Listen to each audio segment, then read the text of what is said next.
"You can't be serious, Dad," I told him when he said I wasn't allowed to be part of our family law firm. "This is not up for discussion. I had prepared to be a lawyer during my whole life. The firm goes to your brother. This is not for a woman." 1 year later he saw the mistake he made. My father leaned back in his leather chair, calm and composed as always, and let out a slow exhale. "This is not up for discussion, Catherine," he said, setting his cigar in the ashtray like the conversation was already over. My fists clenched at my sides, but I refused to back down. "So that's it?" I asked, my words sharp. "You'd rather hand everything over to Grant, someone who doesn't even care, than let me prove myself? All because I'm a woman?" He didn't even flinch. "This firm is for your brother to manage, Catherine," he said firmly.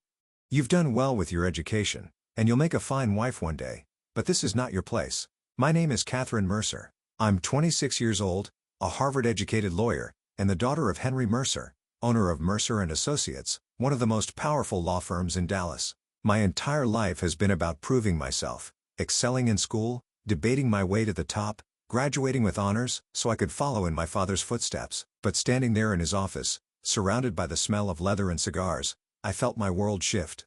It didn't matter how hard I worked or how much I loved the law. To him, I was just his daughter, someone who was supposed to marry well and stay out of the way. I looked him straight in the eye, my voice steadier now. "Grant doesn't care about this firm, Dad.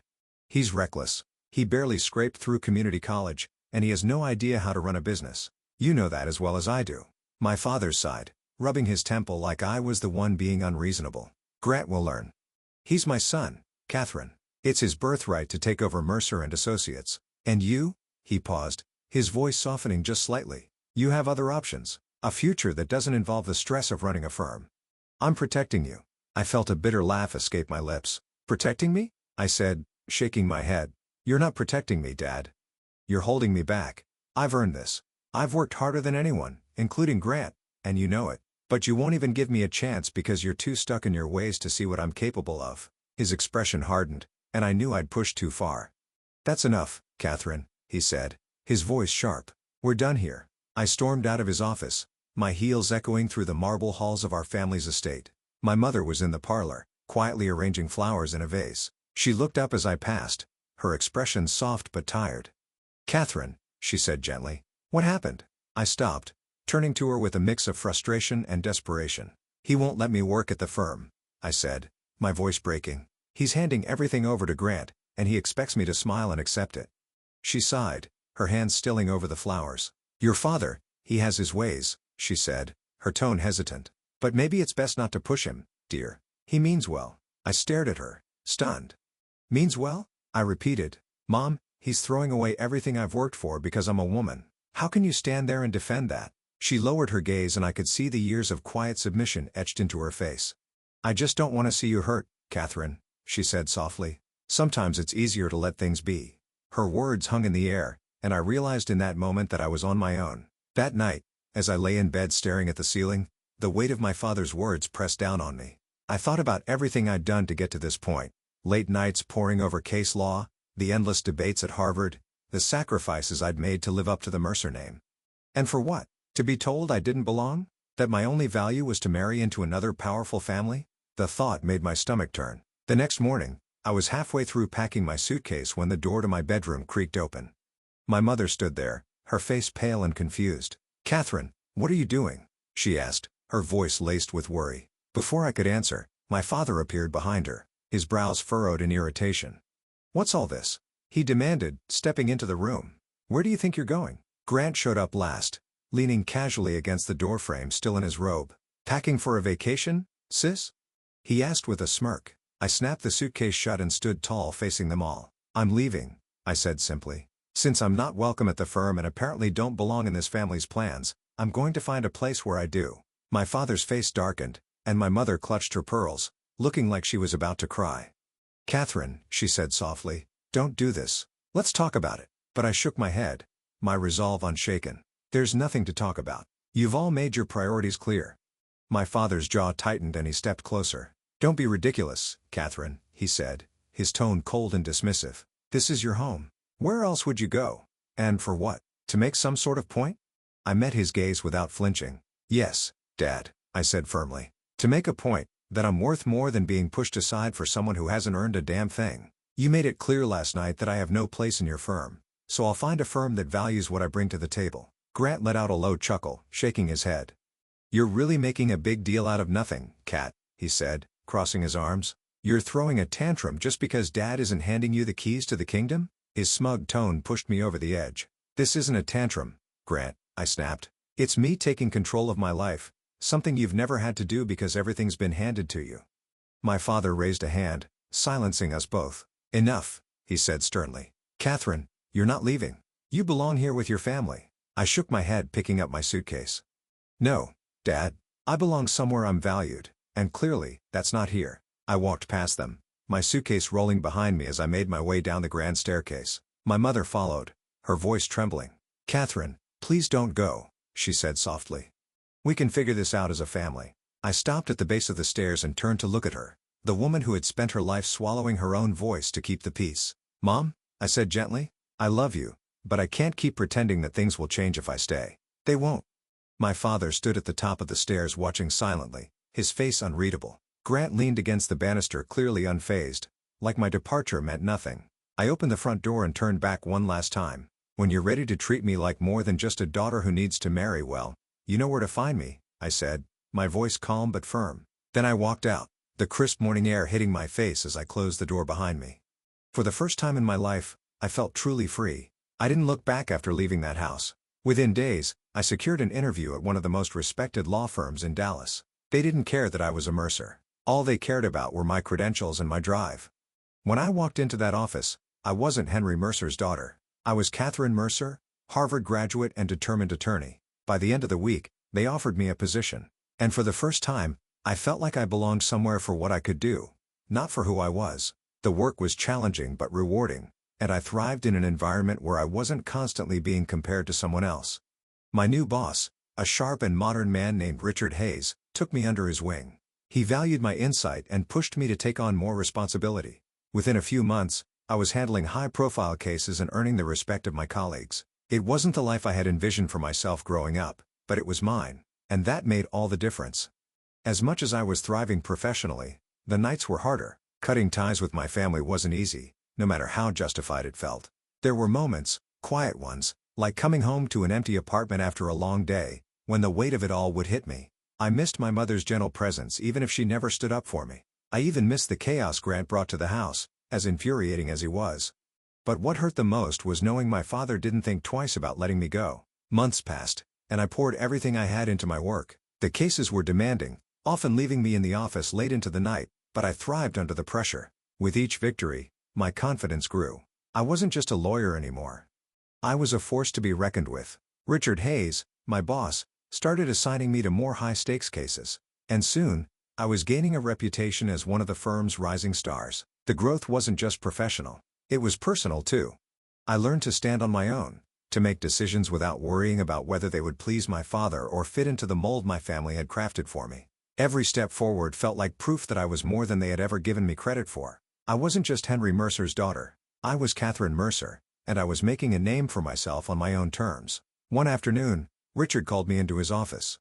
It was spacious but unpretentious, a reflection of the man himself. He gestured for me to take a seat and leaned back in his chair, his piercing blue eyes studying me intently. Catherine, he began, his tone measured. I have a case I think you're ready for. It's high stakes, complicated, and it's going to put you in the spotlight. I nodded, intrigued. What's the case? I asked, leaning forward slightly. He hesitated for a moment, then continued. We're representing a client in a major litigation against Mercer & Associates. They're suing your father's firm for negligence in a contract dispute. The stakes are enormous, and the case is gaining attention. He paused, watching my reaction closely. The words hit me like a ton of bricks. My stomach tightened, and for a moment, I couldn't speak. You want me to represent someone suing my father's firm? I finally said, my voice steadier than I felt. Richard nodded. I know it's personal, Catherine, but that's exactly why I want you on this. You know how Mercer & Associates operates, and you're one of the sharpest lawyers we have. If anyone can win this case, it's you. I took a deep breath, trying to process what he was asking. Richard, I said slowly, you realize what this could mean for me personally and professionally. This isn't just another case.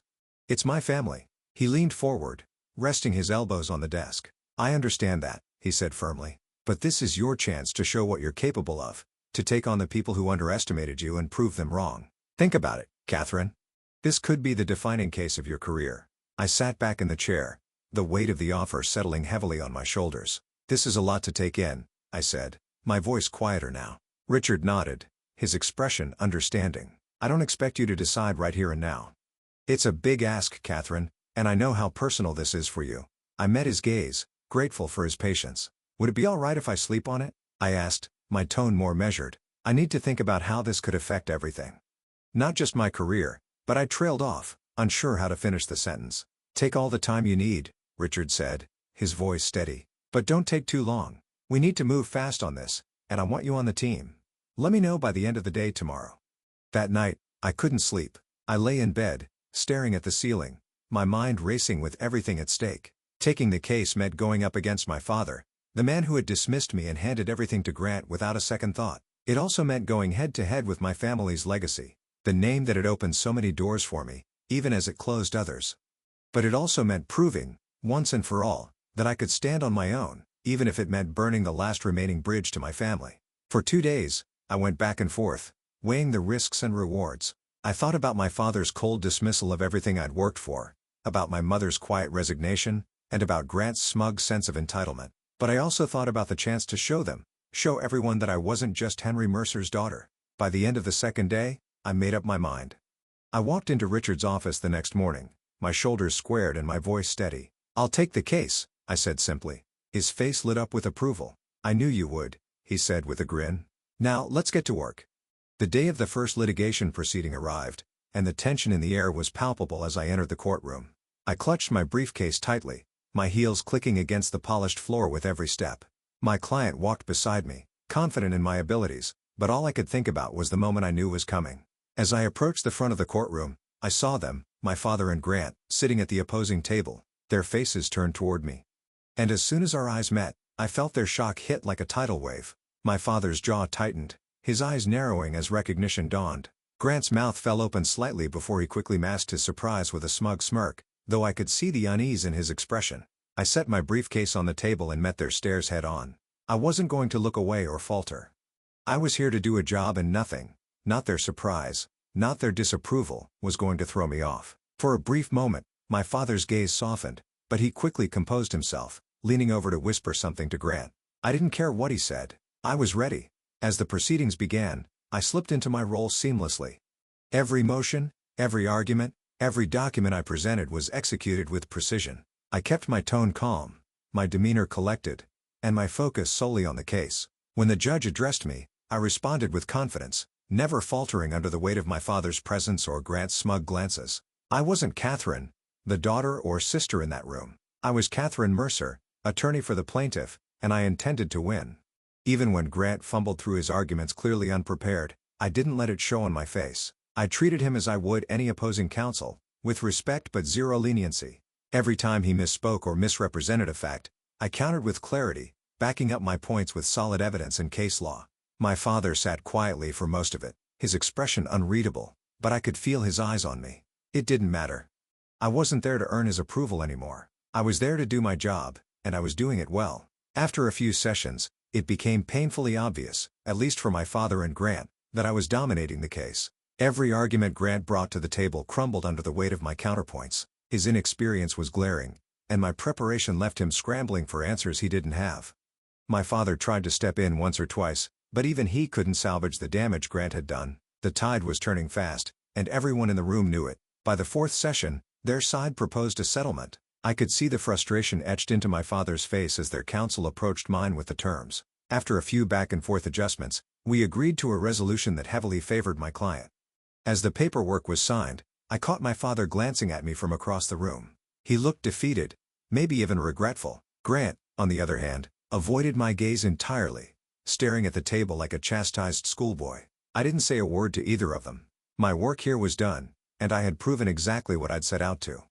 But usually when a session ended, I would stay behind to wrap up with my client and exchange pleasantries with the other lawyers. It was something I always did, a small gesture of professionalism and respect, regardless of how contentious the case might have been. But this time, there was no opportunity. My father and Grant had already gathered their things and left the room without so much as a glance in my direction. No handshake, no word of acknowledgement, not even a curt, "well done." It stung more than I wanted to admit. Even after everything, a part of me had hoped for some kind of recognition, some small sign that they'd seen what I was capable of and respected it. Instead, they walked away silent and defeated, leaving me standing there with the weight of unfinished business pressing on my chest. I took a deep breath, brushed it off, and refocused on my client. I had won the case. That was what mattered. That evening back at the firm, my colleagues greeted me with applause as I walked through the doors. Richard was the first to approach, clapping me on the shoulder with a proud grin. "Well done, Catherine," he said, raising a glass of champagne. "You were flawless in there. That settlement is a big win for us, and your client couldn't have asked for a better advocate." The team had set up a small celebration in the break room, complete with drinks and hors d'oeuvres. My client even stopped by to express their gratitude, shaking my hand firmly. "You were incredible, Catherine," they said. "We couldn't have done this without you." For the first time that day, I let myself smile. Surrounded by people who valued me for my skills and hard work, I felt a sense of accomplishment that no words from my father or Grant could have given me. This was my victory, and I owned it. Later that night, alone in my apartment, the glow of the city lights filtered through the blinds as I sat by the window with a glass of wine. The adrenaline from the day had worn off. And in the quiet, my thoughts drifted back to my family. I replayed the courtroom moments in my head, the way my father's face tightened with every argument I made, the way Grant couldn't even look me in the eye when it was over. I had expected them to be angry or defensive, but the silence they left me with was harder to bear. For years, I had dreamed of earning my father's respect, of proving to him that I was worthy, not just of his name, but of a place in the firm I had once idolized. And now, even after winning a case against them, I wasn't sure what I had achieved. Did they finally see me for who I was, or was I just a reminder of their failure? The questions lingered unanswered as I stared out at the Dallas skyline, wondering if the ties I'd cut could ever truly be mended. The next morning, as I walked into the office, the usual buzz of conversation and ringing phones greeted me. I barely had time to settle in before Richard approached, a curious look on his face. "Catherine," he said, his tone cautious but warm. "Your father is here. He's waiting in your office." The words stopped me in my tracks. "My father?" I asked, trying to keep my expression neutral, though my stomach flipped. Richard nodded. "He came in about 20 minutes ago. Said he wanted to speak with you. Take your time. I'll hold your calls." I thanked him, though my mind was already racing as I made my way down the hall. When I opened the door to my office, there he was, Henry Mercer, sitting in the chair across from my desk, his hands clasped tightly in front of him. He looked up as I entered, his expression unreadable, though the slight furrow in his brow betrayed something. "Regret, maybe, Catherine," he said simply, his voice quieter than I'd ever heard it. I closed the door behind me, unsure of what to expect. "Dad," I replied, keeping my tone even. "What are you doing here?" He stood up slowly, brushing his hands down his suit jacket as though trying to steady himself. "I came here to talk," he said, his tone measured but serious. "To say some things I should have said already." I walked over to my desk, setting my bag down carefully. "All right," I said, folding my arms. "I'm listening." He hesitated, glancing out the window before turning back to me.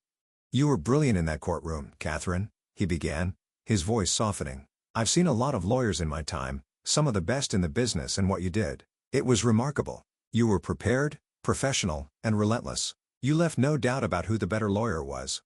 His words caught me off guard, but I kept my expression steady, waiting for him to continue. "I've spent so much of my life believing that legacy meant keeping things the way they used to be," he said, his voice tinged with regret, "that a son should take over what the father built. I thought I was doing the right thing, pushing Grant to step up, even when I knew deep down he wasn't ready or willing." He ran a hand through his silver hair, sighing deeply. "But I see now that I've been wrong. You've worked harder than anyone, Catherine. You've earned everything you have, and I failed to recognize that. I failed you." I blinked, unsure how to respond. This was the man who had spent years dismissing my ambition, telling me to settle for a life that didn't match my dreams. And now he was standing here, admitting he was wrong. "Why now?" I finally asked, my voice steady but cautious. "Why are you telling me this now after everything that's happened?" He met my gaze, his blue eyes filled with an honesty I hadn't seen before. "Because I saw what you're capable of," he said simply, "and I realized I'd been a fool. Grant isn't ready, and he may never be. But you've proven you have what it takes, not just to succeed, but to lead." He stepped closer, his tone almost pleading. "Catherine, I'm asking you to come back, to take your rightful place at Mercer and Associates. The firm needs you. I need you." The words hung in the air, and for a moment, I didn't know what to say. I had spent so long fighting for this moment, dreaming of hearing those words from him. But now that they were here, I wasn't sure if I wanted them. What about Grant?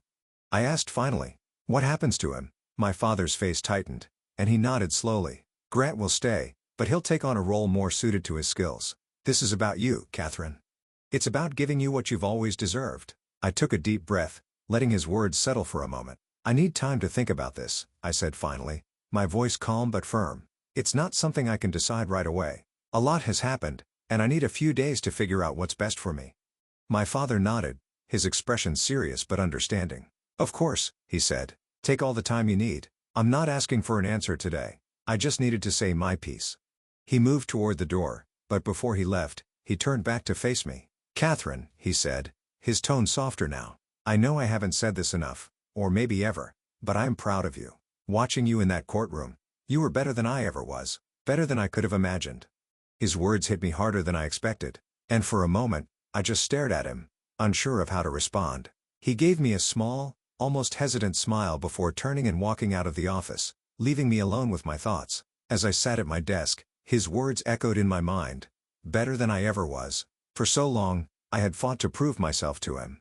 To show that I was more than just his daughter, that I was capable, strong, and deserving of respect. And now, hearing those words, I felt a surge of pride that I couldn't ignore. This wasn't just about him anymore. I was proud of myself for standing my ground, for thriving on my own, and for showing the world and my father exactly what I was capable of.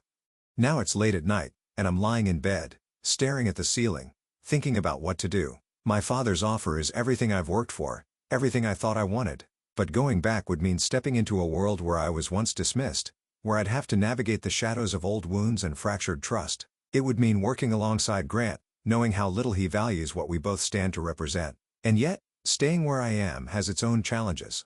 This firm has been good to me, and I've grown here in ways I never imagined. But it's not my legacy. It's not Mercer and Associates, the place I dreamed of running since I was a little girl. If I go back, I'd have a chance to shape that legacy on my terms, to prove that the name belongs to me just as much as anyone else. I haven't made up my mind yet. The choice feels impossible, and the weight of it keeps me awake. But maybe you can help. What would you do in my situation? Please share your thoughts in the comments. I'd love to hear your perspective. Hey there! Did you like the story? If you did, don't forget to hit the like button and subscribe to the channel. It helps us a lot, and make sure you won't miss out on more great stories we share here. Thank you for watching, and we'll see you in the next one.